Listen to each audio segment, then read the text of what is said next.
Le diagnostic interne, je t'explique en une minute. Le diagnostic interne, c'est l'analyse des forces et des faiblesses d'une organisation à travers ses ressources et ses compétences. L'objectif du diagnostic interne, c'est de repérer ce qui fait la valeur, les points forts d'une entreprise, mais aussi de repérer ce qu'il faudrait améliorer pour qu'elle soit un peu plus compétitive. D'abord, on distingue deux types d'éléments, les ressources et les compétences. Les ressources, ce sont tous les moyens dont dispose l'organisation pour atteindre son objectif.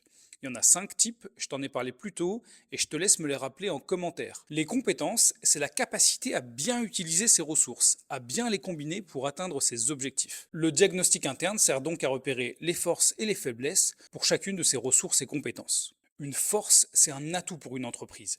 Des salariés compétents, une trésorerie stable et une marque forte, par exemple. Une faiblesse, c'est un élément qui va freiner son développement. Par exemple, un manque de formation de ses salariés, du matériel qui n'est plus à la pointe technologiquement ou un manque de fonds. Enfin, cette analyse permet de repérer la compétence distinctive d'une organisation. C'est celle qui va lui donner un avantage concurrentiel durable. En gros, toutes les entreprises qui fonctionnent bien et qu'on connaît tous ont tout au moins une compétence distinctive qui fait qu'elle a marché et que les concurrents, pas forcément. Par exemple, Shein a une force, c'est le fait de pouvoir proposer des produits qui sont vraiment pas chers et livrés globalement assez rapidement dans l'ensemble du monde.